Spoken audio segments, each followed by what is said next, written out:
Check it.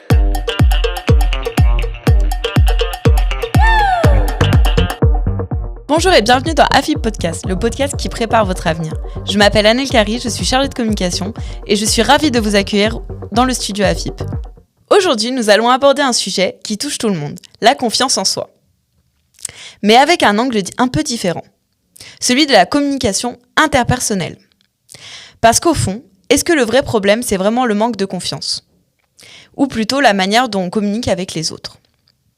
Pour en parler, je suis avec Ophélie, responsable pédagogique qui accompagne des étudiants au quotidien. Bonjour Ophélie et bienvenue dans AFIP Podcast. Comment ça va aujourd'hui ? Bonjour Anaëlle, ça va très bien, merci et toi ? Ça va très bien, merci. Ophélie, est-ce que le manque de confiance, c'est vraiment ce que tu observes chez tes étudiants ? Alors ouais, très clairement. Et ce qui est intéressant, c'est que finalement, ce que les étudiants appellent un manque de confiance, c'est presque jamais un manque de compétences. Et ça, ils n'en sont pas forcément conscients. C'est finalement, en tout cas, nous, ce qu'on constate, c'est des étudiants qui savent faire, c'est des étudiants qui ont travaillé, qui ont des idées, qui ont du potentiel, mais qui n'arrivent pas à le montrer, à le verbaliser, à le transmettre. Et dans la majorité des cas, en fait, le problème n'est pas la confiance en soi, le problème, c'est la communication interpersonnelle. Ils en ont, et en fait, nous, notre objectif aussi à travers les différentes formations et cours, c'est de leur montrer qu'en maîtrisant la com interpersonnelle, on va pouvoir les aider à prendre confiance en eux. Donc, la com interpersonnelle, finalement, c'est comment je m'exprime, comment je me positionne, comment je m'adapte à l'autre. Et l'idée, c'est de leur donner des outils concrets pour mieux communiquer. Et en général, quand on leur donne des outils concrets, on voit quelque chose de très fort se produire, c'est que la confiance apparaît. Parce qu'en réalité, la confiance n'est pas un point de départ, c'est une conséquence. Et justement, quand on parle de com interpersonnelle, qu'est-ce que ça veut dire exactement ? Alors, la communication interpersonnelle, c'est l'art d'entrer en relation avec les autres de manière consciente et efficace.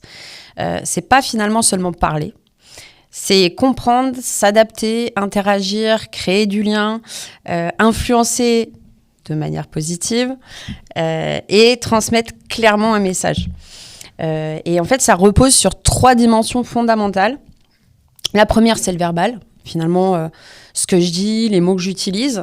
La deuxième dimension, c'est le non-verbal. C'est comment je le dis, mon ton, ma posture, mon regard, mes expressions. Et le troisième, c'est l'adaptation. Donc, c'est à qui je parle, dans quel contexte, le lieu par exemple, et avec quel objectif. Et ce qu'on oublie souvent, c'est que la communication, c'est jamais à sens unique. C'est une co-construction. Si je parle mais que je ne suis pas compris, finalement, je ne communique pas. Et c'est pour ça que j'aime souvent dire que communiquer, ce n'est pas parler, c'est être compris. Tu parles souvent du modèle DISC avec tes étudiants, mais en quoi ça aide à gagner confiance ? Alors, le modèle DISC, ça aide énormément parce que ça permet déjà de mieux se comprendre soi-même. Et mieux comprendre les autres, mieux communiquer et mieux collaborer. Donc, premièrement, on se comprend soi-même. Deuxièmement, on comprend les autres. Et c'est ce qui va nous permettre, finalement, de fluidifier les situations de communication avec les individus, avec les personnes. Beaucoup d'étudiants pensent qu'en fait, ils ont un problème, qu'ils ne sont pas assez à l'aise, pas assez impactant, pas assez confiant, alors qu'en réalité, ils ont simplement un fonctionnement différent. Et chaque individu a un fonctionnement qui est différent d'une personne à une autre. Et ça, tant qu'on n'en prend pas conscience, ça va impacter effectivement sur notre confiance en soi et sur notre com interpersonnelle. La méthode DISC, en fait, pour remettre un petit peu dans le contexte, c'est un modèle d'analyse comportementale qui va aider à mieux comprendre les différents styles de communication et de comportement des individus. Et les 4 composantes du modèle DISC, donc le DISC, c'est un acronyme. Et pour cet acronyme, dans l'acronyme, le DISC, c'est le D pour dominant, le I pour influent, le S pour stable et le C pour consciencieux ou conforme. Ça va dépendre des personnes qui l'utilisent, mais en tout cas, on est sur conforme ou consciencieux pour le C. Pour comprendre, il faudrait schématiser un petit peu, mais pour vous donner une idée, en fait, on a des profils qui sont plus axés vers les personnes et d'autres vers les tâches, et des personnes qui sont plus extraverties et d'autres introverties. C'est un petit peu un système de axe horizontal et vertical avec les 4 profils qui vont venir se positionner dessus. À partir du moment où on comprend le fonctionnement de chaque profil, on va pouvoir comprendre qu'il y a plusieurs manières de communiquer. On a certains profils qui vont être directs, orientés résultats, comme les dominants. On va avoir d'autres profils qui vont être beaucoup plus dans le relationnel, axés vers les personnes, expressifs, enthousiastes, solaires. Et là, on retrouve les influents. On va avoir les personnes plus calmes, plus posées, qui accordent une grande importance, par exemple, à l'équipe, à la loyauté. Et là, on retrouve les stables. Et puis, on va avoir les personnes très analytiques, très structurées, très rigoureuses pour les personnes qui, eux, vont être les consciencieux, les conformes. Le disque, c'est aussi des couleurs. Donc, le rouge pour dominant, le jaune pour influent, le vert pour le stable et le bleu pour consciencieux ou conforme.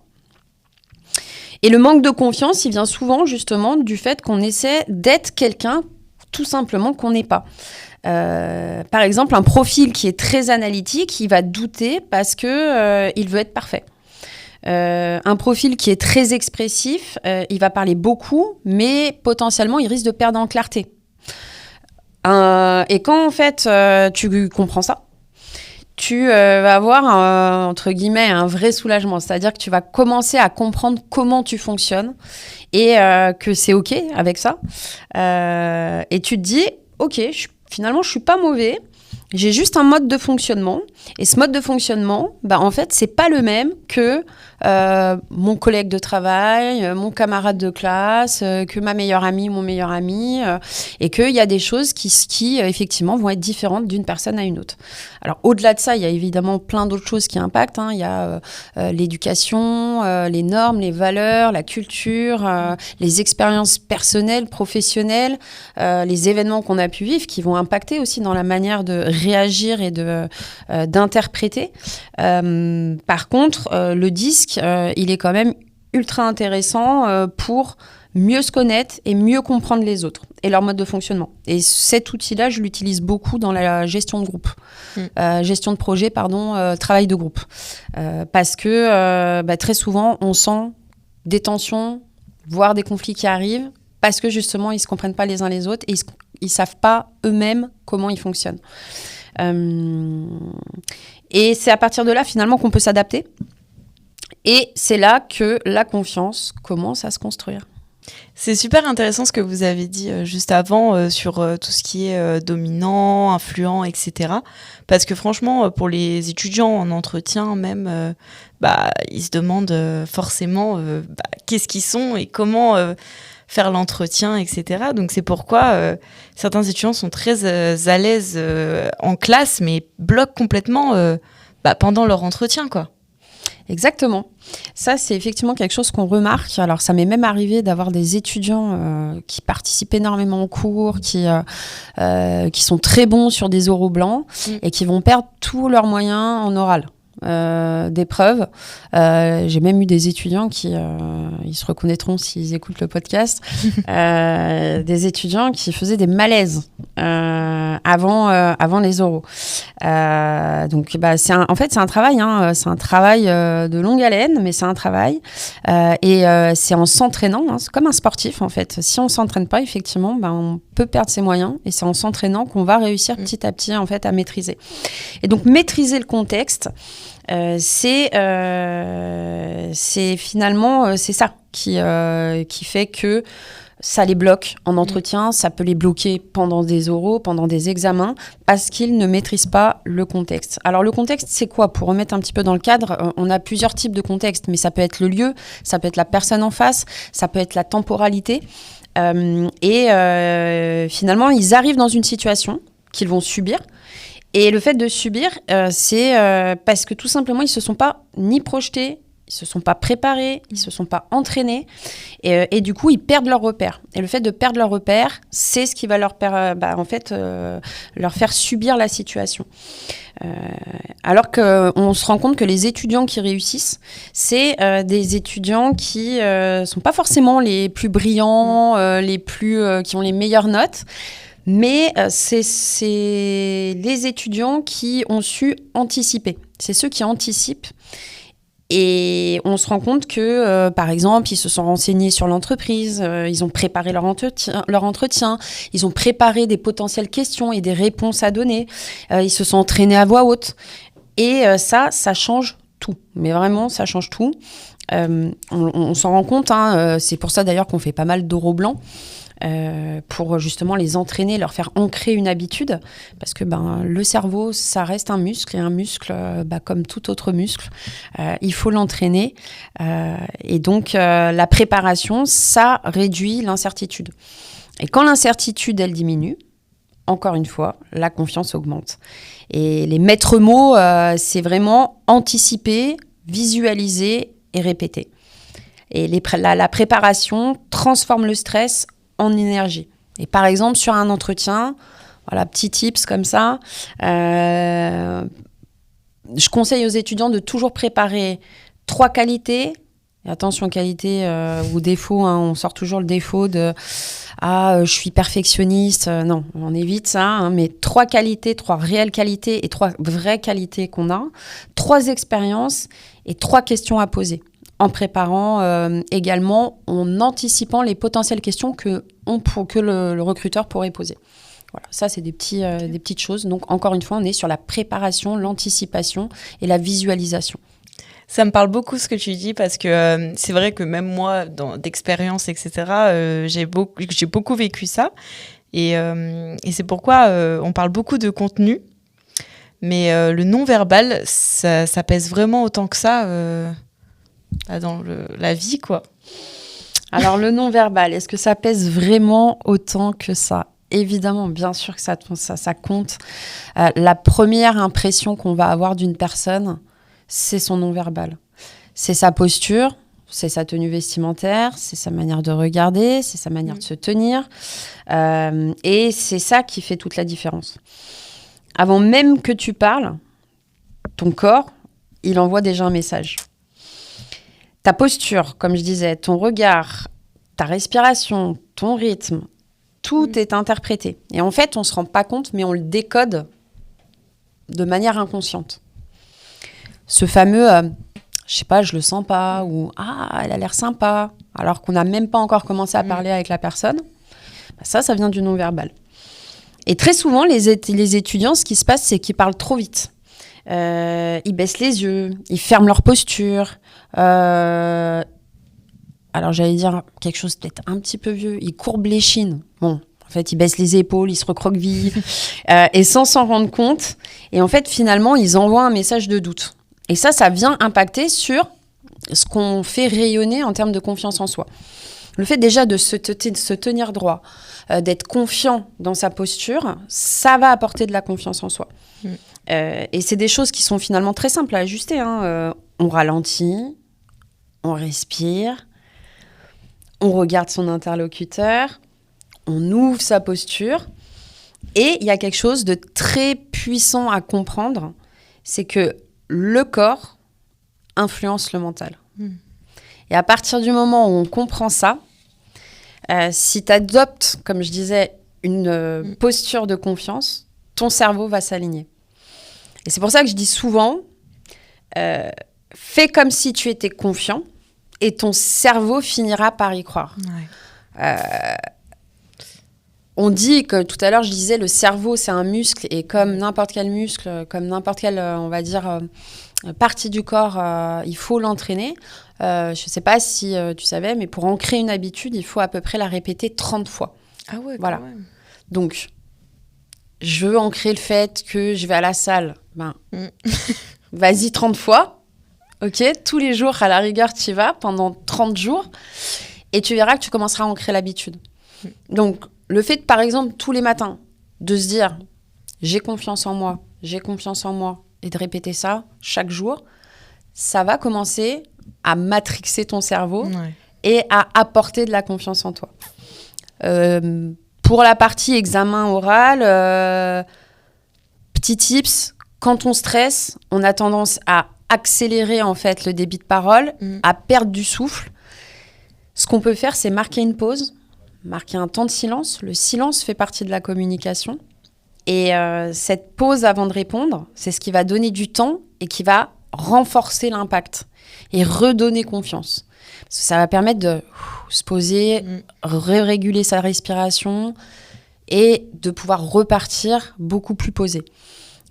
Et pour les entretiens, je conseille toujours d'arriver quand même 5-10 minutes avant, de se poser dans un endroit calme et de pouvoir respirer et ralentir son rythme. On pense souvent que pour être confiant, il faut bien parler. Mais toi, tu dis que c'est surtout écouter. Ah, ça t'étonne, hein ? Effectivement. Parce que la communication, c'est pas une performance, c'est une relation. C'est ce que je disais tout à l'heure, c'est créer du lien et c'est une co-construction. Donc, dans une relation, l'écoute, elle va être fondamentale et essentielle. Et les personnes les plus crédibles, c'est pas forcément celles qui parlent le plus, c'est celles qui écoutent le mieux. La reformulation, c'est un outil extrêmement puissant et il peut même être utilisé en manipulation. Alors, je ne donnerai pas les éléments ici, c'est pas le sujet. Mais en fait, la reformulation, on va pouvoir l'utiliser et l'exploiter pour clarifier. On peut, alors dans le domaine effectivement de la manipulation, on peut l'utiliser. On peut aussi l'utiliser pour synthétiser. Et je pense qu'on connaît tous des gens qui soit donnent énormément de détails et finalement l'élément important est noyé dans ces détails et donc là la reformulation va aider. Soit à l'inverse, c'est trop synthétique, on n'a pas tout à fait compris et au lieu de dire bon bah ok et d'y aller, bah non, le fait de reformuler ça va permettre de clarifier en fait l'élément important et donc la reformulation c'est un outil qui va, en entretien par exemple, le fait de dire si je comprends bien, vous recherchez quelqu'un capable de. Et ça, c'est simple, mais ça va tout changer. Parce que ça montre en fait à l'interlocuteur, à la personne en face de nous, qu'on écoute. Ça montre également qu'on a compris, qu'on clarifie. Et surtout, ça fait gagner du temps. Ça, c'est pas négligeable. Et ça nous permet de reprendre le contrôle. Donc, la reformulation, c'est aussi la capacité à reprendre le contrôle sur quelque chose qu'on n'a pas compris, quelque chose qui n'est pas clair. Et ça montre à l'autre qu'on est vraiment dans une écoute active. Je reviendrai sur l'écoute active. Et derrière, par exemple, là, sur ce que j'ai donné, si je comprends bien, vous recherchez quelqu'un capable de. Derrière, on peut directement faire le lien avec notre expérience, par exemple. Plus tu fais parler ton interlocuteur, plus tu sais quoi dire. Alors ça, c'est des techniques aussi commerciales bien connues dans ce domaine-là. En entretien, on dit qu'il faut 70% d'écoute, 30% de parole. Ça, c'est important. L'écoute active, c'est pas que la reformulation. Hein. L'écoute active, c'est également aussi être pleinement dans la situation de communication, donc être sincèrement dans la situation de communication. Et une chose qui est beaucoup plus dure à dire qu'à faire, c'est ne pas juger et ne pas interpréter. Et avoir aussi un côté empathique. Donc, dans l'écoute active, on a la reformulation, l'empathie, être pleinement dans la situation de communication et sincèrement engagé dans la situation. et ne pas juger, ne pas interpréter. Ça, c'est une des choses les plus compliquées dans l'écoute active. Et la reformulation, là, on parle évidemment de nos étudiants, on parle d'entretien, d'oral. Pendant un oral, petit tips, on vous pose une question, vous ne savez pas répondre, pas de problème, reformulation. Si j'ai bien compris, votre question est, ou vous aimeriez savoir ça, et ça vous permet de gagner du temps, de réfléchir à la réponse que vous allez apporter au jury, par exemple. Ah ouais, c'est un bon tip, ça. Et on arrive maintenant à une notion importante, la rhétorique. C'est quoi concrètement ?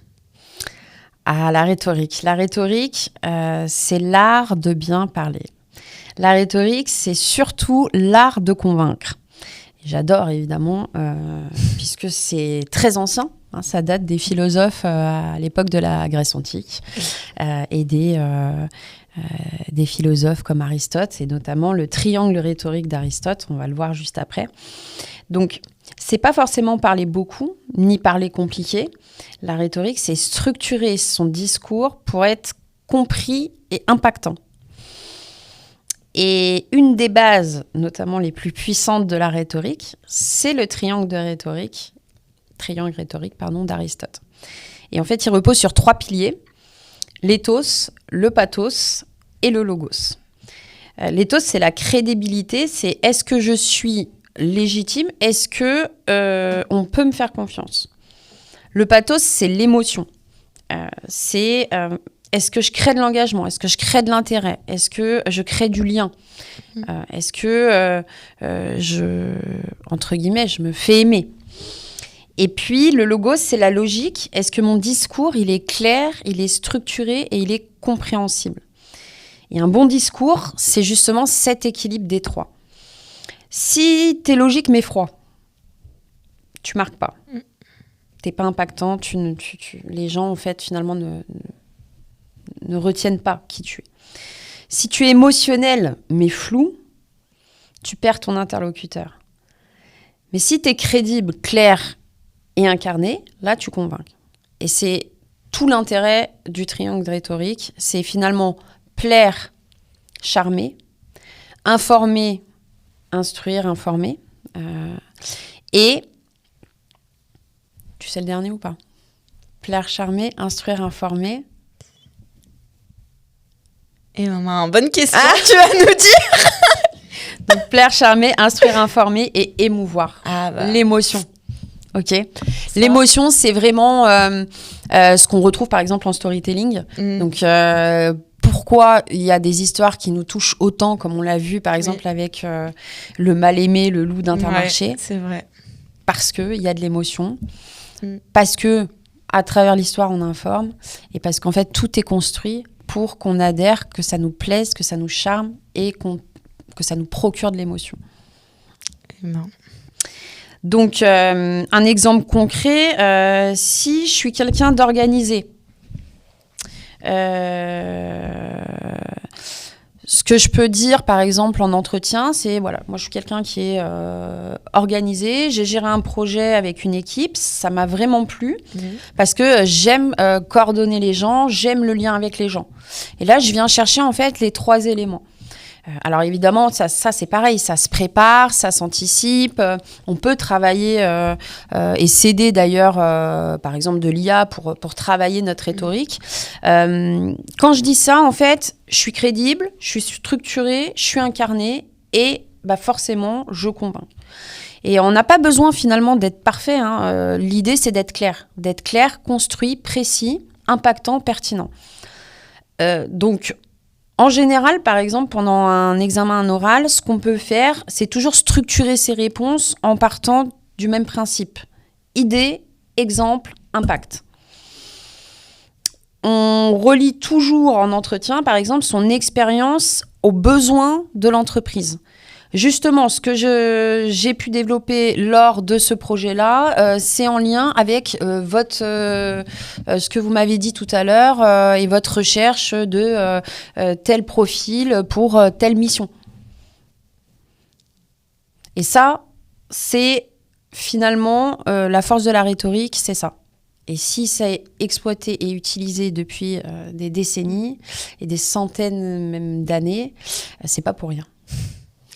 Donc si tu devais donner 3 conseils à un étudiant qui manque de confiance, qu'est-ce que ça serait ? Alors 3 conseils, je dirais apprends à te connaître, structure ton discours et entraîne-toi. Et surtout, de retenir bien une chose, c'est tu n'as pas besoin d'être parfait. C'est pas ce qu'on recherche. Ce que tu dois être, c'est être clair. Être clair dans tes propos, être clair dans ta posture, être clair dans ce que tu renvoies. Et la confiance, c'est pas qu'une qualité. C'est pas une qualité que certains ont et d'autres non. Hein. La confiance, c'est une compétence. Et une compétence, ça s'apprend. Donc, le fait d'apprendre à se connaître, de structurer son discours et de s'entraîner, c'est ce qui va permettre de monter en compétences et de prendre confiance. Donc là, on a vu énormément de choses. La communication interpersonnelle, le disque, le non-verbal, l'écoute et la rhétorique. Mais concrètement, pour un étudiant qui nous écoute, comment tout ça se traduit dans la vraie vie ? Par exemple, en examen, en soutenance ou en entretien ?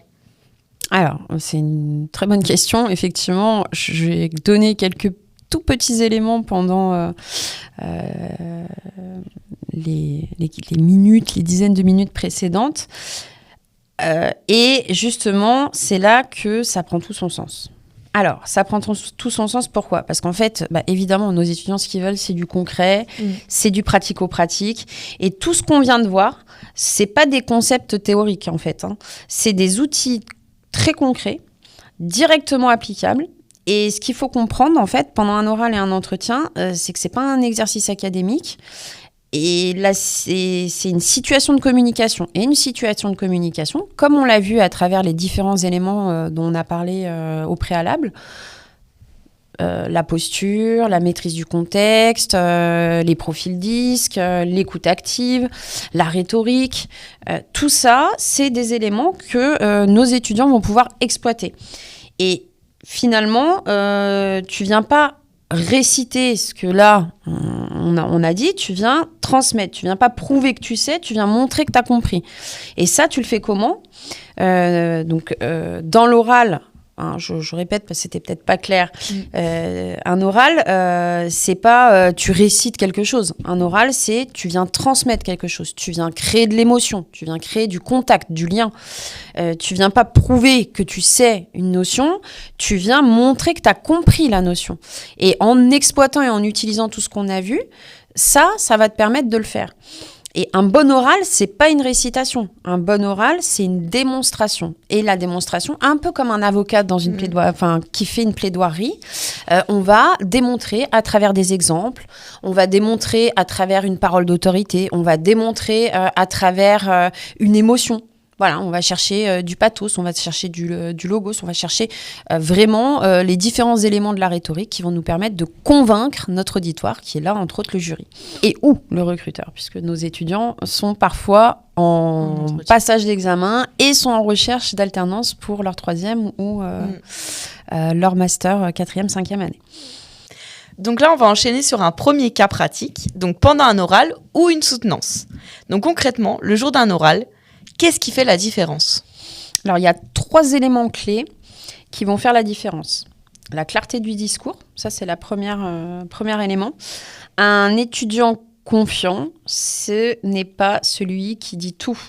C'est celui qui est clair, comme je disais tout à l'heure. Il faut être clair dans son discours. Et ça va passer par la structure. Et on revient sur ce que je disais tout à l'heure, idée, exemple, impact. Ça permet au jury de suivre facilement. Et quand le jury comprend, il est rassuré. Et quand le jury comprend, il est convaincu. Le deuxième élément, ça va être la posture. Alors, avant même qu'on parle, avant même que nos étudiants parlent au jury, le jury va observer les étudiants. Est-ce qu'ils sont stressés ? Est-ce qu'ils ont les épaules ? Est-ce qu'ils ont une posture qui est renfermée ? Est-ce qu'ils se tiennent droit ? Est-ce qu'ils renvoient de la confiance ou pas ? Et ça... le fait que le jury observe, c'est est-ce que tu es stable ? sur tes appuis, entre guillemets? Est-ce que tu respires? Est-ce que tu prends ton temps? Un étudiant qui ralentit, qui marque des pauses, qui marque des silences, c'est ce qui va renvoyer au jury le fait qu'il maîtrise. Donc, il va donner l'impression de maîtrise. Et ça va être important parce que le fait de maîtriser, tout à l'heure on disait les silences, on disait de ralentir, de marquer des pauses, c'est ce qui va permettre en fait de se recentrer, de prendre le temps ou de gagner du temps ou de reprendre sa respiration. Et prendre son temps, c'est prendre le pouvoir. Troisième élément, c'est l'adaptation. Donc l'adaptation, c'est en fait un bon étudiant, c'est pas celui qui déroule son discours, voilà, oh là là, faut vite que je dise tout ce que j'ai à dire sans justement prendre le temps de. C'est celui qui va s'adapter au jury aussi. Et pour s'adapter au jury, si on te coupe, tu rebondis.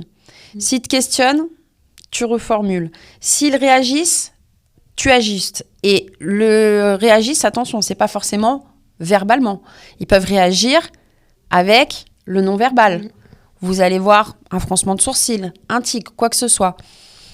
Soit vous notez quand vous êtes en train de dire, parce que parfois, effectivement, les élèves peuvent nous dire « Ah, mais oui, mais dans cette orale, en fait, on parle pendant 20 minutes, par exemple, et après, il y a 10 minutes de questions-réponses. » Bien évidemment, vous n'allez pas vous arrêter pendant vos 20 minutes en disant « Ah, là, je vois que peut-être il y a quelque chose, il y a eu une incompréhension ou quelque chose que vous avez mal compris. Est-ce que vous voulez que je revienne dessus ?»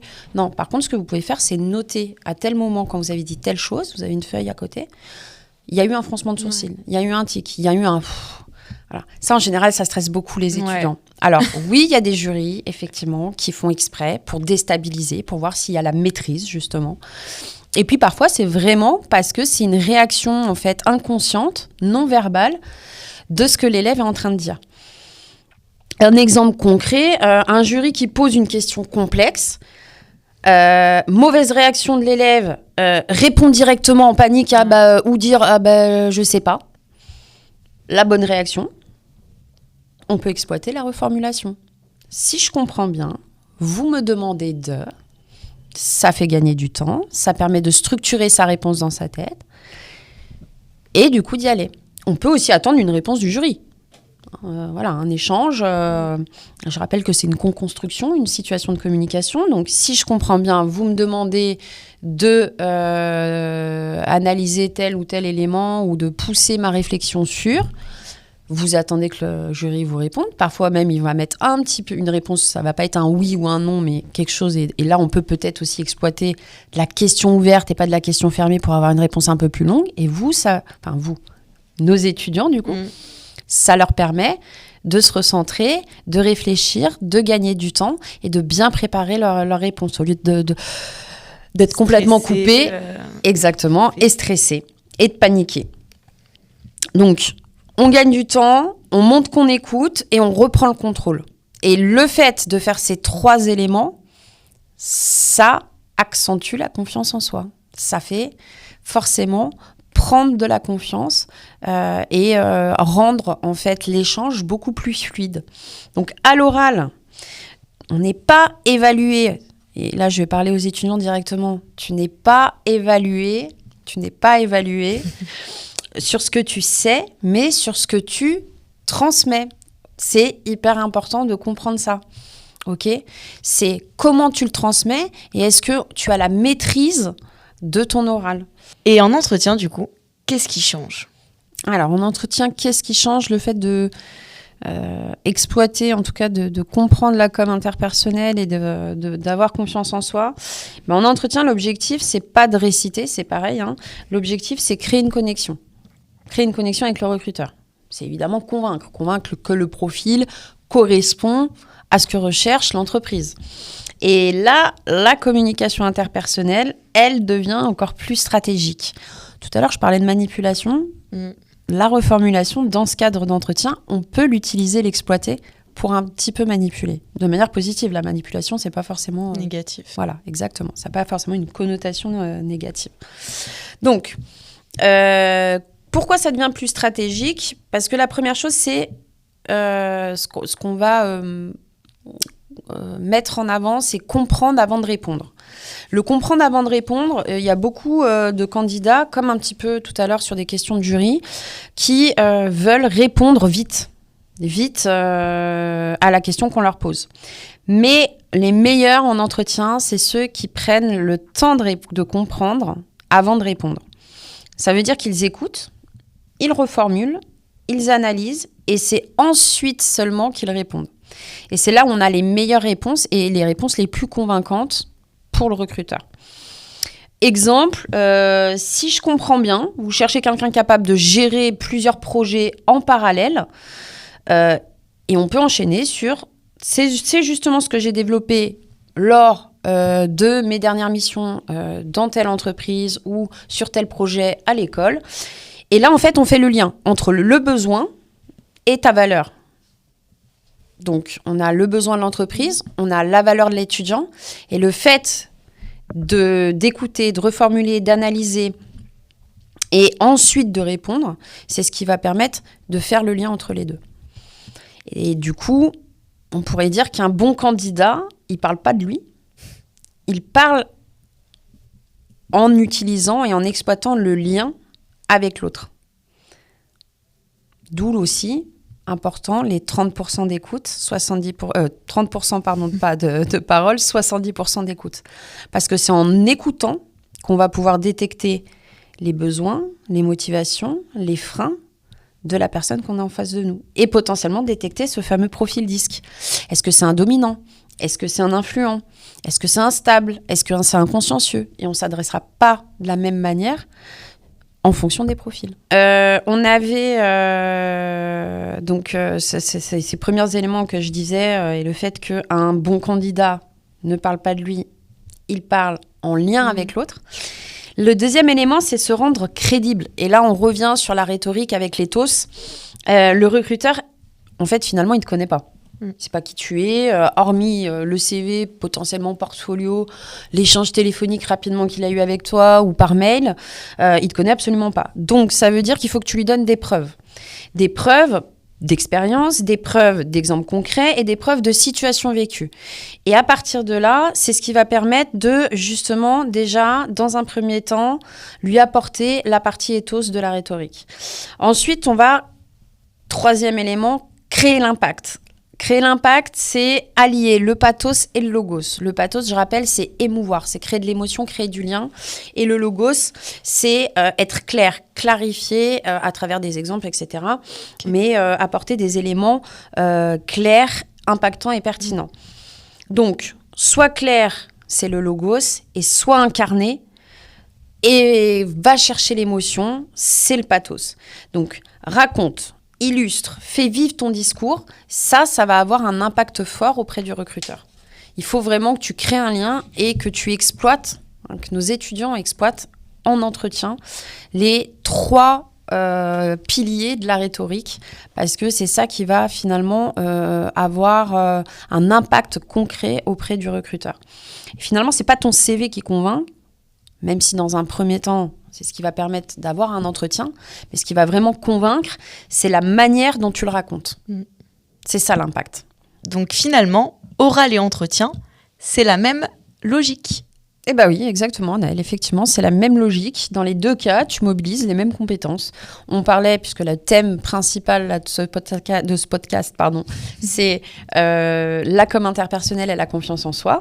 Et ben dans les 2 cas, tu mobilises les mêmes compétences, te connaître, comprendre l'autre, structurer ton discours, maîtriser ta communication non verbale et écouter et t'adapter. Et la confiance, c'est pas ce que tu ressens, c'est ce que tu transmets. Si tu devais donner des conseils très concrets à appliquer dès demain, qu'est-ce que ça serait ? Alors, je dirais même à appliquer dès maintenant. Pourquoi dès demain ? Pourquoi procrastiner ? Pourquoi demain ? Finalement. Alors, comment on peut appliquer dès maintenant ? On s'entraîne. On s'entraîne à voix haute. Alors, ok, je sais que ça paraît un petit peu improbable de s'entraîner devant une glace ou de s'enregistrer, de s'écouter. Mais crois-moi que ça a un réel impact et ça permet vraiment de s'améliorer. Donc, on s'entraîne à voix haute. On se filme pour observer sa communication non verbale. Et c'est souvent là aussi qu'on peut détecter soit sur la voix, soit sur le non verbal, qu'on a des tics de langage ou des tics non verbaux. Apprends à faire des pauses, poser des silences, ralentir ton rythme, ça va être très important. Ça permet aussi de reprendre le contrôle et de maîtriser, et de se maîtriser. Reformule systématiquement une question difficile et structure toutes tes réponses. Et surtout, accepte de ne pas être parfait. Je vois souvent chez les étudiants cette honte. Ah, je vais me taper la honte, je vais passer à l'oral, les autres ils vont me juger, etc. Aujourd'hui, sur l'ensemble des étudiants que j'accompagne depuis des années, j'ai jamais vu un élève parfait au premier passage à l'oral.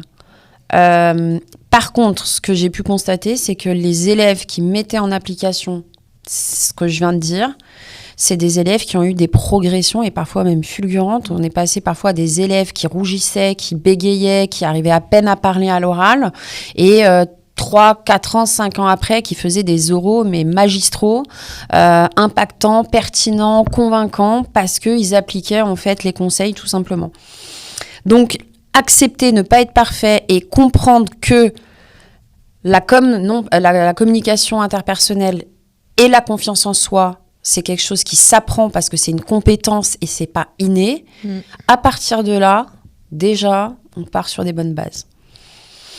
La dernière phrase finalement que je voudrais donner à nos étudiants, c'est pas le manque de confiance qui vous bloque, c'est le manque d'entraînement à communiquer.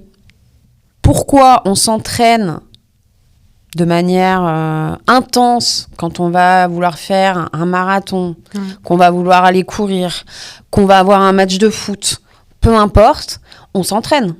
On prépare, on se prépare, on répète. C'est la même chose. Exactement. Voilà, t'as tout compris. C'est le même principe. Du coup, la question, il me semble, de départ, c'était en quoi la communication interpersonnelle favorise la confiance en soi. Tout simplement, on a vu que la communication interpersonnelle, ça prenait en compte pas mal d'éléments qu'on a vus. On avait écoute active, le contexte, la compréhension du contexte, les disques, les profils disques. On avait la partie rhétorique. Et tout ça, c'est des choses en fait qu'on apprend. Et à partir du moment où on apprend, on monte en compétence sur ces éléments-là. Et le fait de monter en compétence et d'acquérir ces compétences, ça permet de prendre confiance en soi. Merci Ophélie d'avoir été là dans notre épisode. Et puis j'espère que tu reviendras pour un nouveau podcast. J'espère qu'en tout cas, ça va apporter des éléments à nos étudiants et des outils, de la ressource pour qu'ils se préparent au mieux pour les examens et les entretiens.